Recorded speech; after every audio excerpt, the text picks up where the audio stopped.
there, family. I didn't see you there. And welcome back to another edition of Midweek Moment with the Crenshaws. I am your host, Sanchez Crenshaw, and as always, I am joined by the absolute best part of my day. Her name is Angela. Go ahead, baby. The apple to my eye. The wind beneath my wings. The rib that completes me. He's completed, y'all. The shug to my mister. Color purple.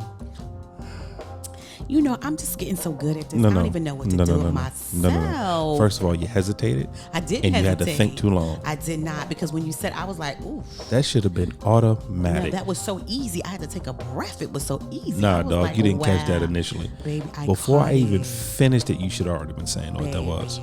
Nah, dog. Come on now. You done lost points. You know how long and how many times I've seen The Color Purple? You done lost school in points. the movies at that. You done lost school points. The part where they was dancing to the church, when she was going to her father's church, I was down the aisle. Speak, Lord. Speak to me. You know, I love you, Lord. Once again, speak to me. You've lost all cool points. Whatever. What is going on, family? Look, you didn't even have to tell me this time. What is going on, family? What is going on, guys? I quit you. I am Angela Crenshaw, guys. What is going on? That's my wife, family. Yes, I am. Family, that is my wife. Yes, I am. And family, I want to just make it publicly known. Yes. I quit her. I just quit her. How you gonna quit me? I quit you. Just like it's easy. Watch. I quit you. Okay. That's how I do that. I reject it. Oh wow, is that how that works? It's like when you was a little kid and you was boyfriend and girlfriend, and then she be like, I want to be with you anymore. I quit you. You go, I reject it. Hold my hand and you keep going. I think that's illegal. I don't know. I think that's stalkers. Not back in the day when we was younger. Wow. Well, family, first of all, welcome. Hello, family. Welcome, family. Yeah. For our new listeners, welcome to the family. Yes. We are so happy to have you. However you're listening, whether it's iTunes, whether it's Podbean, whether it's Spotify, whether it's Google Play, whether it's Amazon Music, whether it's iHeartRadio. Really? Or on our own personal website. Do you have a problem with iHeartRadio? No, I don't have a problem with iHeartRadio. So why whenever you're supposed to say that, you have like a difficult?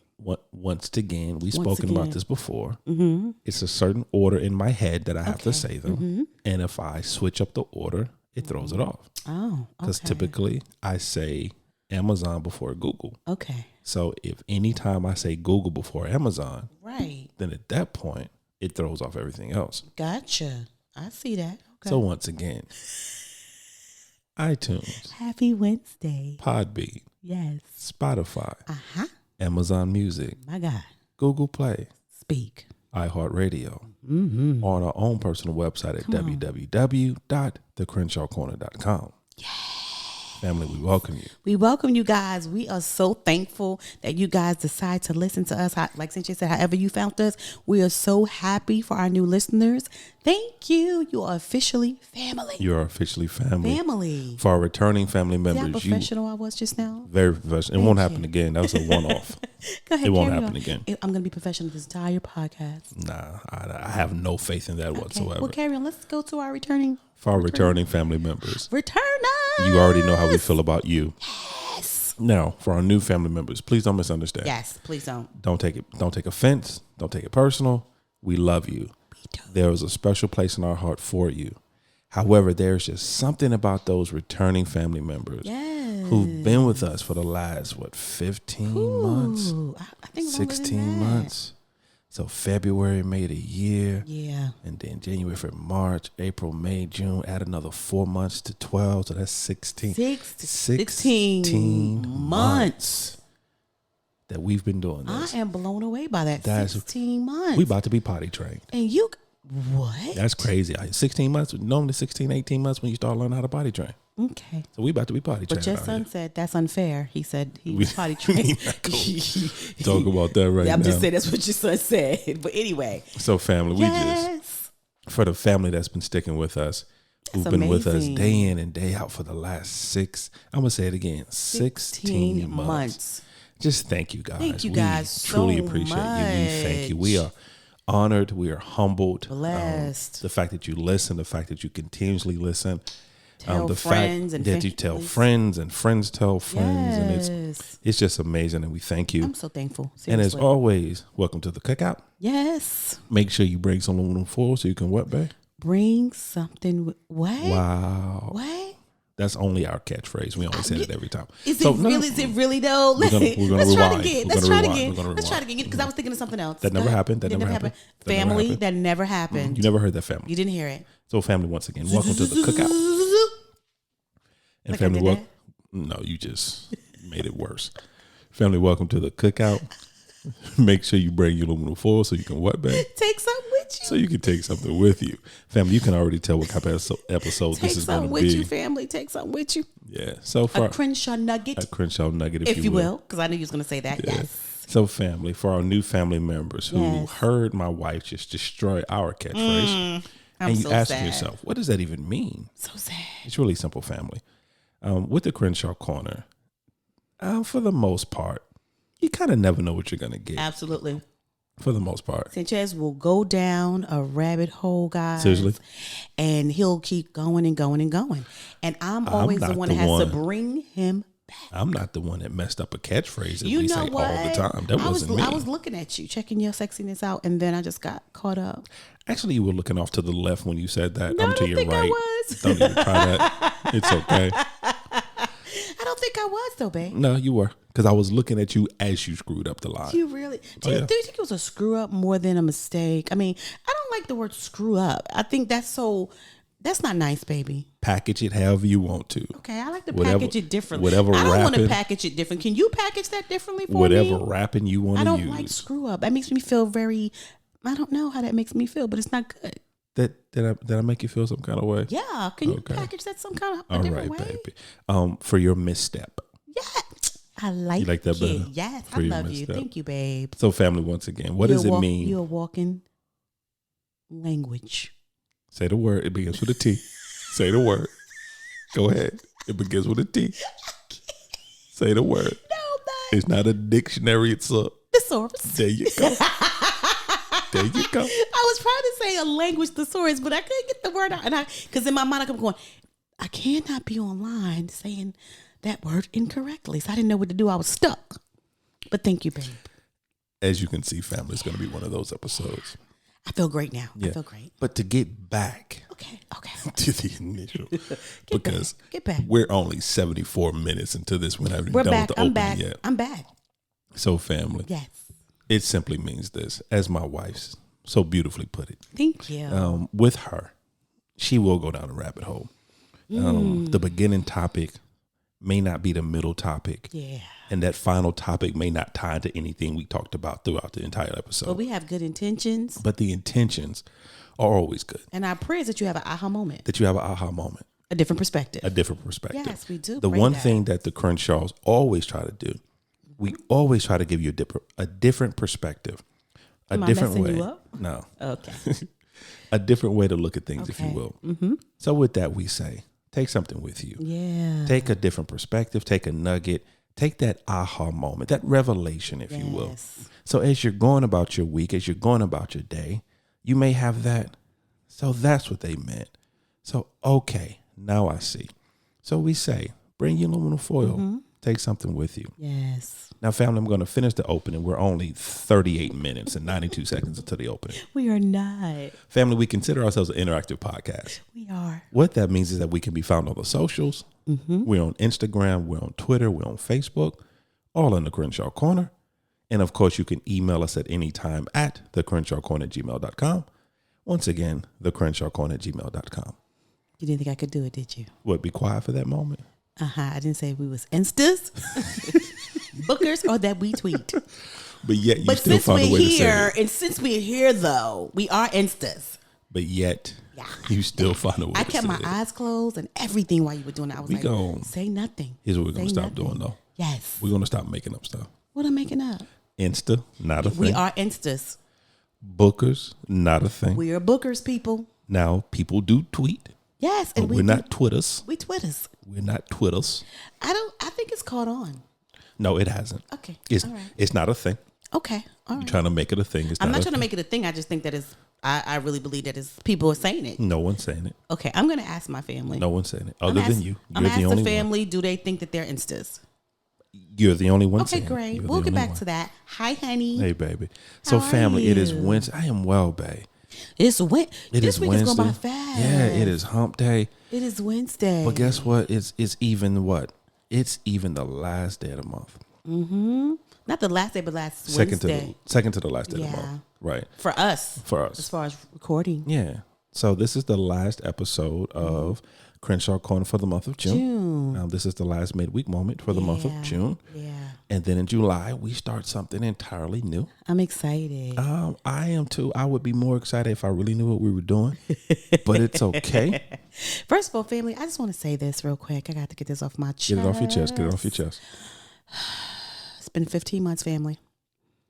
Been working from home. Went back to the office today, family. Yeah, you are back in the office. Family went back into the office. What was that like?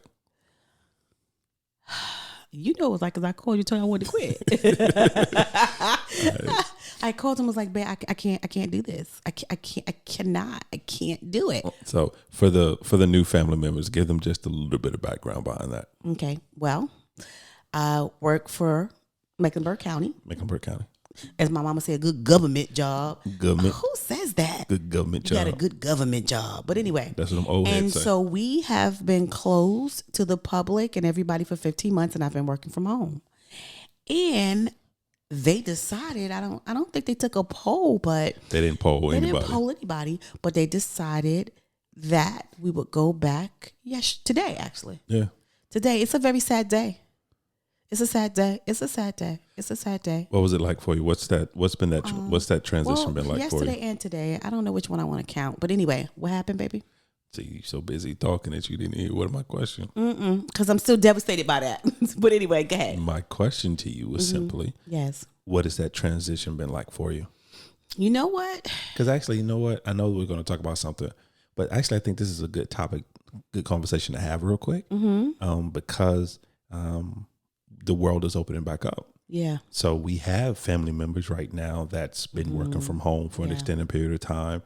And now they're having to transition back into the workforce as far as back into the office or back into wherever they work, the warehouse, wherever they work. Yeah. And so it's a transition. So it's a huge transition. Yeah, talk about it for a moment. What's that transition like for you? I didn't know that it was that much of a transition. I paid no attention. They only gave me 15 months to get prepared, and I wasn't prepared. Yeah, because they never said they were shutting it down permanently. Right. I was not prepared. I think a couple of things that bothered me is that first of all, let's talk about my car wasn't prepared. First of all, let's talk about the fact that you haven't really driven in 15 months. So my car was not prepared. My car was like, you still going? Oh. So you got to put more than $5 in here? Because I could put $5 and it could last a whole month. I'm not just going down the street to the local supermarket. Right. This is what we're doing. Now. And then my car wasn't prepared because all the stuff that I normally carry in my car for work, like just different stuff, like different shoes, and like I have them in containers. And you said different shoes. Yeah. Like that's normal to have in your car. Yeah. And then you have like your Lysol, stuff that you just need in case of emergencies. And then even your emergency kit with your I'm sorry, man. Yeah. Teacher, I'm raising my hand just for a moment because I don't mean to cut you off. Yeah. But I'm just curious. What emergency are you having in your car that requires Lysol? No. What it is that those are the things like that I don't take into my office, but when I run out, I have my bin with the Lysol wipes, the Lysol spray, the cleaning things to clean my desk and stuff like that. You have to be prepared, honey. So that's one bin. And then the other bin is for rain. So I got my rain jacket, I got a blanket, I got my umbrella, but I took all of that stuff out the car. Is you standing in the rain? No, but you have to be prepared. That you need the blanket for? Baby, you need to be prepared. And an extra blanket is also because my building is cold. So if I have to take one and I go, I don't like the way it smelled, it's been in the building, I got to wash it, and then I forget to take it back. Guess what? Boom. Inside my trunk. Welcome to my life, family. Is another blanket. No, seriously. So that's like 4 blankets right now. No. But listen, so my car was not prepared. So today and yesterday I went to work with an unprepared car. An unprepared car. And none of the bins were in there. Not even my kit that if my car Breaks down. I didn't even have any of that. That's the most important one. That's the one you didn't name, though. Nothing. You named Lysol. I'm just saying. You named rain boots. But the actual roadside assistant kit, right? I didn't. You didn't even name that one. I wasn't prepared. The next thing I realized, I wasn't prepared. I wasn't prepared to put no outfit together. Yeah, because that took me to like 11 o'clock at night. Yeah, it did. I was like, okay, I gotta. It's been a while since you wore real clothes on a regular basis, because it's just been sweats and a t-shirt for you. And leggings. My God, leggings are amazing. And now you want me to put on clothes. Can't wear that anymore to the office. They said I can't wear that to the office. Okay, great. Next thing I wasn't prepared for is packing lunch. So then I had to run to the store, you guys, get some alkaline water, get some veggie, not veggie chips, but the veggie straws. Veggie straws, I had to get some applesauce and stuff like that so I can be healthy, but to pack my lunch. I was not equipped for that. I wasn't prepared. Now, got a question for you. Yes. Mentally, what did it take for you to get prepared mentally for that transition? I was okay till I went to the door and swiped my badge. And then I looked and was like, whoa. Okay, couple of things in reference to transition. Right. Not only has the 15 months and we transitioned back into the building, right, but I've changed my position. Within the job, you're doing a whole new position now. A whole new position. Not even that, I have a whole new supervisor. Right, whole new team. Not even that, I have a whole new team, and I have a whole new desk. And I had to clean that desk, people. I don't know. First of all, I don't know who was there before I was, and then the desk has been like that for 15 months. Hence the Clorox wipes and stuff like that. Right. But because at my old desk, I had all that I needed, I didn't have to worry about it. You had a general store at your old desk. Yes. So the transition for me was like, okay. And also clients in the position I've been in, I haven't had face-to-face contact with clients. Right. I've had phone contact with clients and I take care of their cases and I do what they need. But now I'm having to actually like you sit in front of me and discuss and tell me what you want. That face-to-face human interaction. Which I asked for. I wanted that. Did. I wanted to do that. I wanted to be in that area. But it's just like, but I wasn't prepared. So the transition has been kind of difficult. Because, you kind of like know what you're used to. So now let's forget the whole 15 months. Right. I would have still kind of felt kind of some type of way because so much happened at one time on top of us going back in the building. But new supervisor, new people, new way of training. Because I had to get trained. A lot of changes. A lot of change within a change. Exactly. Right. So for me, these last 2 days, it's been like, get your mind right. It's okay. So every day I choose positivity. That is a choice. It's a choice. I choose to be positive about it. I don't care what's going on, how crazy it gets. I choose positivity. It's something that I chose. So I'm doing what I chose to do, which is really good. Also, just people are people, and so that's where I've been. But the job itself was not the transition. It was the getting prepared for the job. Was the transition, the issue for me. Seriously. Here's one thing I love, because you just brought something to my memory. Mm-hmm. And I am paraphrasing right now because this is not the actual saying or phrase itself, but I'm going to paraphrase. Mm-hmm. Life is not what happens to you. It's how you react to what happens to you. Absolutely. And I think a lot of people misunderstand that. Mm-hmm. Because what happens, the reason a lot of people do not deal, and I am speaking in general terms right now, family, do not write me saying, well, that don't apply to me. Mm-hmm. If it don't apply to you, it apply to your cousin. Not your cousin, Probably baby. your cousin. Go ahead. But a lot of the times, the reason people don't deal well with change is because they're allowing life or the situation to affect how they deal with it, mm-hmm. instead of realizing that you have a choice. Yeah. You always have a choice. Even when you don't have a choice, you have a choice. And when you don't make a choice, you made a choice. You've made a choice. Exactly. And here's what I mean by that. That even the situation itself, even if you don't have quote unquote control over the situation mm-hmm. itself, because let's not be naive, there are situations in life that are going to happen mm-hmm. whether you have a hand in it or not. Right. There are certain situations in life that you literally have no control over. Mm-hmm. But what you do have control over is how you perceive it, mm-hmm. what you learn from it, and how you react to it. Yeah, and what kind of attitude you have towards it. Absolutely. And what kind of attitude you have towards mm-hmm. it. Absolutely. And that's why, because a lot of the times, and you said it best, we do not choose mm-hmm. to have a positive outlook on that situation. Mm-hmm. Our default mechanism a lot of the times is to choose the negative outcome. Or the woe is me. Or the woe "Oh, is me." man, not now. Yeah. Here we go again. All those things. I just didn't. And I heard a lot of that. Right. To be honest, because it wasn't just coming back to the building, but a lot of people had changed positions, and so they kind of like did a whole overhaul of the company, and so or the business of the government, whatever you want to count, the county, whatever you want to call it, The business of the government. the business of the government, and so some people were not happy campers. Right. But at the end of the day, it is a choice, and I'm gonna tell you why. You can choose to work there, or you could choose not to. Yeah. And that's the truth. It's the truth. It's the truth. And if I'm gonna go in and I'm choosing to continue to go there every day and work, then I'm gonna make that good. Right. Make the best out of the I'm gonna situation. make the best out of it. There's nothing really wrong with it. It's just it's something I have to get used to. Change is change, and I'm just getting used to change. Right. You know, getting used to the new people, the new supervisor, and their style, and the desk that I'm at, and all these things. They're just changes. They're not life threatening. You know what I'm saying? They're just changes. And so I have to remind myself of that before I take myself, as you say, down a rabbit hole of despair. Yeah, because that's the thing about a rabbit hole. No matter what type of rabbit hole it is, once you get into that rabbit hole, it is so hard a lot of the times to get out of it. And that's whether you're in a positive rabbit hole or a negative rabbit hole. Yeah. It's hard a lot of the times because once you go in, Yeah. it's hard to find your way out. Yeah. But one thing you said, and I want to kind of tie this into marriages, is that's how a lot of marriages get caught up a lot of the times because they don't choose right. Yeah. And here's what I mean by that. All right. So your spouse, I'm not going to say the male because sometimes women are just as nasty as men. But let's say your spouse is not as neat as you are. They don't always pick up. They leave things, whatever.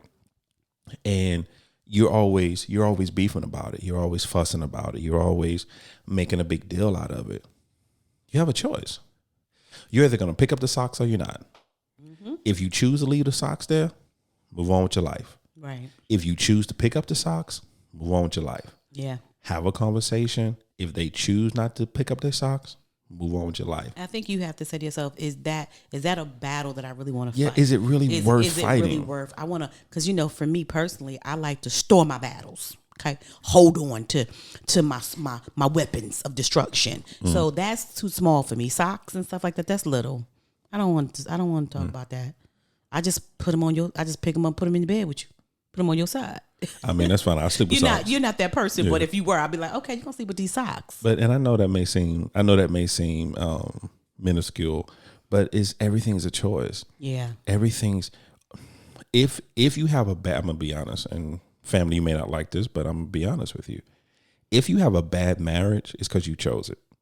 Now, understand there's always a caveat. I'm talking about abusive and stuff like that. I'm not talking about mental, physical. I'm not talking about mental, physical, spiritual abuse. I'm not talking about that at all.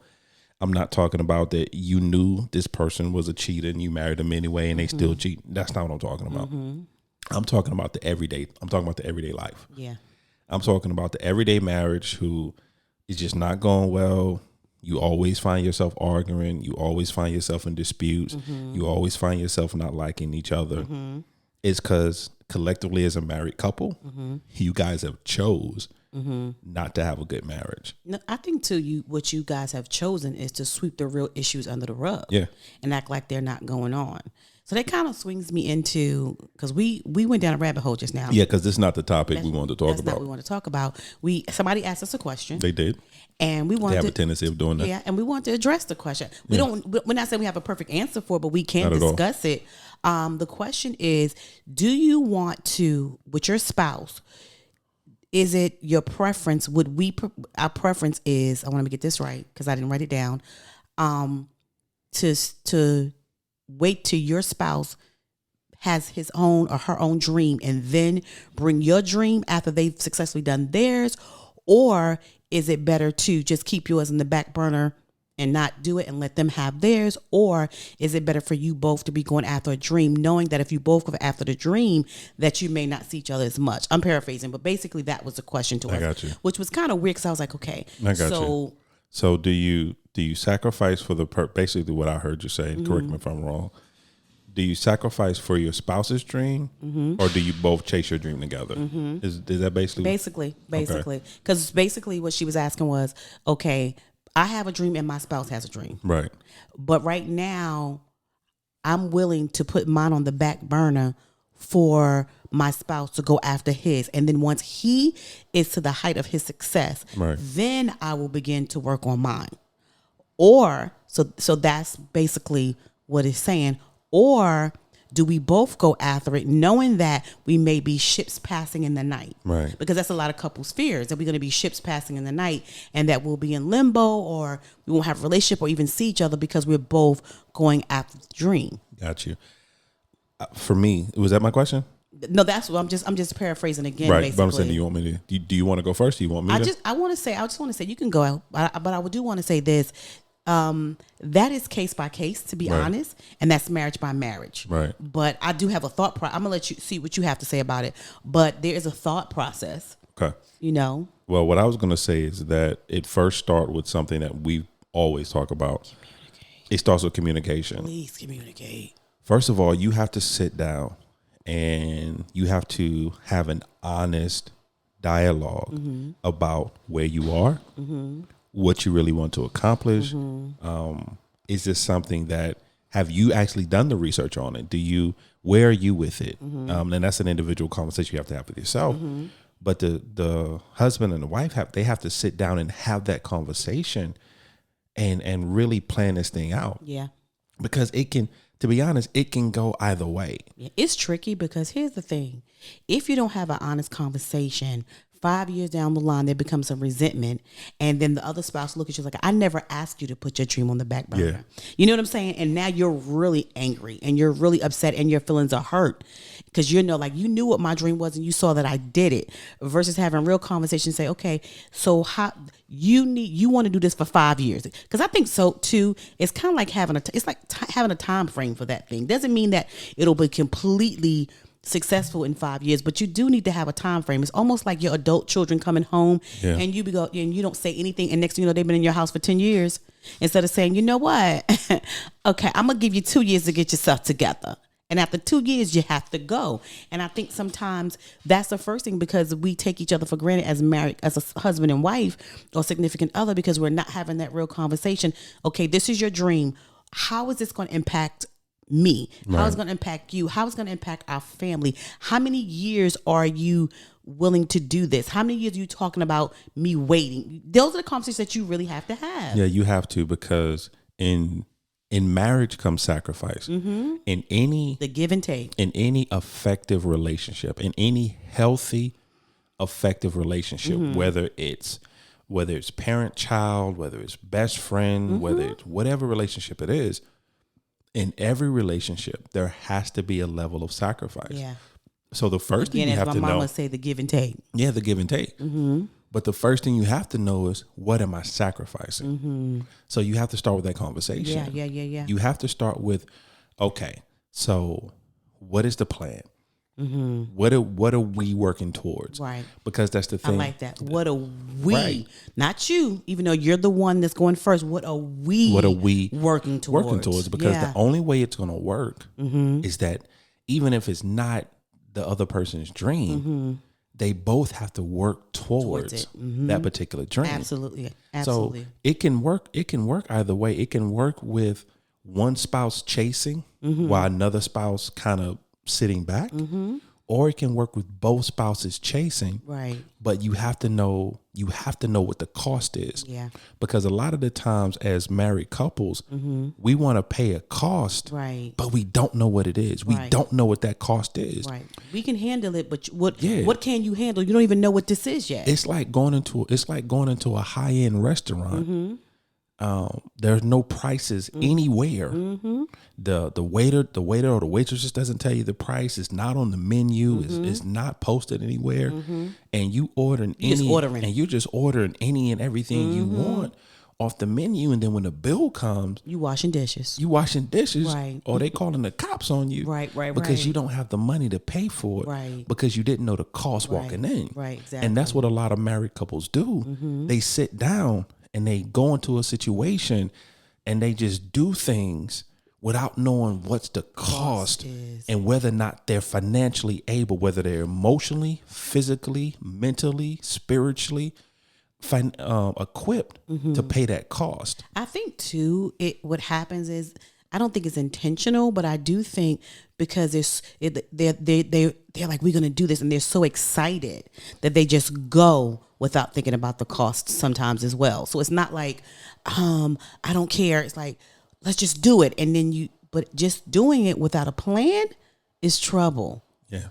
The same thing with them. If both are going after a dream, that's great, but you both need to talk about that. Yeah. Okay, so what's the balance in that? When will I see you? What day will we take off? Like, there has to be a plan in that, because before you know it, y'all are strangers and didn't even know what happened. But also what has to happen in that is that there has to be a trust foundation built. Mm-hmm. And here's why I say that. Mm-hmm. Because you have to be able to trust that your spouse is giving you feedback, critiquing, and they're doing it in a loving way. Right.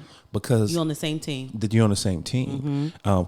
Constructive feedback is the phrase I was looking for, the corporate phrase of constructive feedback. Constructive feedback. Or constructive criticism, actually. That's what I wanted to say. Okay. Constructive criticism. Gotcha. Because what happens a lot of the time is that there are times where, because it's your dream, it's a vision that was given to you. And because it was given to you, everyone is not going to see it the way you see it. Absolutely. And what happens a lot of it's an old saying that sometimes we are so close to the forest we can't see the trees.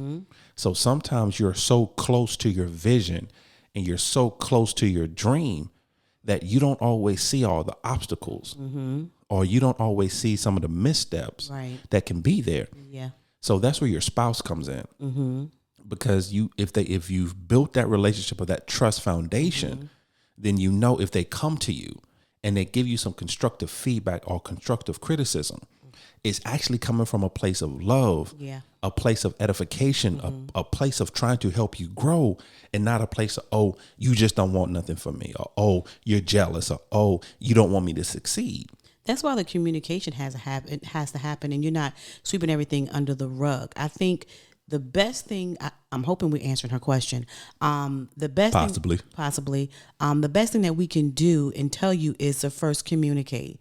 But not only that, communicate what each one dream is. And I think that's a lot of times because a lot of time people put it on the back burner and they don't tell the other one, like, this is my dream. This is really, really, really what I want. You know, it's kind of like me and you talk about this all the time. One of the things that you really, really want in your life is a TED Talk. Yeah, I want to do a TED Talk. You want to do a TED Talk. That's incredible. Yeah. And so, and going, okay, what do you want to do? Well, I want to do speaking engagements all over the world. I want to empower women. Right. I want to empower girls, So basically at that point, we know what we both want, and their point, like, well, who's going first? Do you want to go first? How do we get you there? But how do we get you there and me there at the same time is a choice, or how do we get you there first and then I come after? Once we get you established within the 5-year RAM or whatever you guys, whatever you work out, and without any resentment to that, without feeling bitter or angry about that. But if you don't have true conversation about what you really want and realize that y'all are on the same team, honey, it's going to be a problem. Because it can work either way. Here's the beautiful thing about marriage is that really there's no true blueprint. No. There are some foundational things that every marriage has to have. Absolutely. That's a given. That's a given. But it's like a house. A house has to have a foundation. Right. And I've used this analogy before. Every house has to have a foundation. But how you decorate that house, how you do your walls, whether it's a bi-level, split level, whether it's it's different. Right. But the foundation has to be strong. Right. The same with the marriage. There are some foundational principles that have to happen. But as far as how you decorate and how you rearrange your marriage, that's case by case. Yeah, it's always case by case. Can it be where one spouse is chasing their dream, where the other spouse is being more of a support system? And can it work? Yes. Yes. It can work. We've seen it work. Yes. How does it work? Is that it starts with a conversation. Yeah. It starts with both spouses being honest about where they are at this moment, putting everything on the table, and having real honest dialogue. Okay, at this point, if I'm your support system, what does that look like? Yeah. What do you need from me? Right. What's required in that role? Right. Is that a role right now I can fill? Right. And that's the key. Once you tell me that, is it a role that I can feel? Right. And not feel, as we say, giving grace and space, and having the space to tell your spouse, I can't fill that role. And your spouse giving you grace and going, I understand. I completely understand. But do you understand that I still want to go after this thing that I'm going after? So what is it? So what does it look like at this point? Right. Where we're not at an impasse, where we don't wind up in a situation where there's resentment on both sides. Absolutely. There's not resentment where you only want me in this place, or a resentment of you don't want me to succeed. Right. So there's no resentment. Yeah. You have to have that honest conversation. Yes. And then on the flip side, if both decide, you know what? Yeah, you chase yours, I'm going to chase mine. Yeah. Once again, what does that look like? Yeah. For us, not for anybody else. For us. But for us, not comparing our marriage, not comparing our relationship, not comparing our time to anyone else, not comparing our parenting style if there's children involved to anyone else, not how our parents did it. No. What does it look like for us to do this and thing? With that being said, how do we ensure that we still are engaged with each other? And that's where the balance comes in now. Here's the thing, and I can't wait to get some couples to really discuss it that we know that are going, and how do they manage it. Because we know couples in both situations. And how they manage it. So here's the thought process on it. When you're both going after it, you have to find a balance. Number one, there has to be communication. Number two, it has to be time management. Yeah. Number three, it needs to be a true schedule, especially if you have children. If you don't have children, this can work a little bit better. But if you do, there has to be a schedule, because you both can't be running and the babies ain't eating. Right. You both can't be running and the babies is, lonely. Yeah. So you also have to do that. And lonely. Again, there's I am so lonely. Really, baby. Thank you, baby. I need somebody to call my own. Oh my goodness. So that's where the give and take comes in at. And so, and when you do that, you both can be up late at night, studying and doing whatever you need to do, or one's up extra early in the morning, whatever it takes to do it. It is possible, but I promise you, babe, you have got to have these conversations. You have got to have to, for this particular one, there has to be time management skills. There has to be a schedule. There has to be a balance, and they have to be a sexy day. Yeah. And also, don't breeze past my sexy day. I'm not going to breeze past your sexy day. There needs to be a sexy day where it's just you and your spouse, not about business and not about children or anything, to keep you connected. Because if you don't do that, that's all I got, baby. But also with that, each person has to be willing to not be selfish. And you can't just 100% focus on just your goal. Yes. And focus on your dream. There has to be a place where you stop and you engage in what your spouse is doing. Vice versa. Yeah, get involved. Ask them, what are they doing? Have them explain it to you. How's it going? Walk me through where you are right now. Sit down and have that conversation where you're not talking about anything that has to do with you. You're talking about them, where they are in their process, where they are with what they're doing, where they are with their checklist, where they are with their task list, and have those conversations. Yeah. And family, if you notice, everything we're talking about goes back to communication. It's so important. Because that's the only way it's going to work.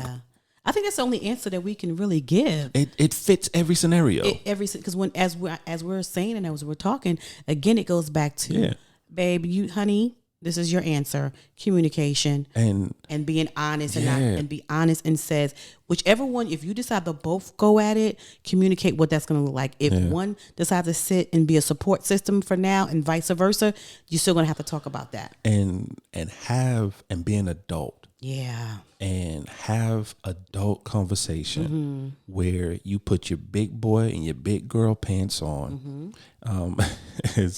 As one of my favorite bosses always says, take your feelings, put them in your pocket, and have real adult conversation. Yes. And once you do that, you'd be surprised at how further along you can get. Yeah, absolutely. If you, for 10, 15 minutes, have a real conversation, feelings in pocket, not looking to be offended, right? Not looking to offend, right?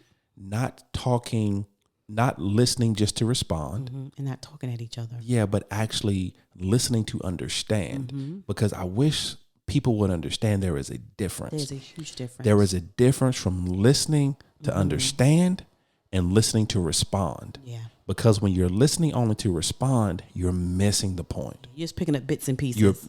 All you're doing is taking what you need for your conversation to piece together a response. Right. You're not hearing them. Right. And there's one more thing I want to touch on before, because it's something that's laying on my spirit real quick. It's something that I said earlier that I want to circle back to. When I made the statement that if your marriage is bad, it is because it's your choice. I just want to unpack that just for a moment, because I have a feeling that certain family members that didn't set well with. So let me explain that just for a moment. And you're still, even when I explain it, you're more than welcome to disagree with me. And that's fine. That's fine. That's how the world is. It's amazing. Yeah. Here's the thing. Opinions and thoughts. And thoughts? I said thoughts. Oh, I thought you was calling the family. See? Ooh, I heard that so wrong. You heard that so I'm wrong, like, baby. that has nothing to do with what we're talking No, about right baby, now. not at all. Okay. Here's what I mean by that, family. Every day is a choice. Every day, and my wife said it earlier, even when you don't choose, You choose. you're making a choice. Yes, you do. But every day is a choice. To have an effective marriage, to have a good marriage, you have to choose that every day. Every day you have to wake up and choose to want your spouse. Yeah. Every day you have to wake up to choose to want to work to build your marriage. Exactly. Every day you have to wake up and choose not to be offended. Right. And we didn't say every day you wake up and have to want to feel like it. No. And every Nothing to morning do you with feelings. The feel has nothing to do with feelings at No. all. Because You know? if I'm honest, after 21 years of marriage, You don't always feel like. I don't always feel like being on and dealing with my wife because of her personality, and I love her personality. But to deal with her, you have to be on. Yeah. Because she's a talker. She loves she loves to engage. The conversation, she loves engagement. She loves that back and forth conversation. I'm not that person all the time. Nope. I don't want to have elongated conversations. The best thing that ever happened for me is when they created text messaging. quick and simple. Can't. I love text message conversations can't with you. because I can end it when I want to. I don't have to respond. Pert. And that's it. I left you on red. Pert. But that's not who she is.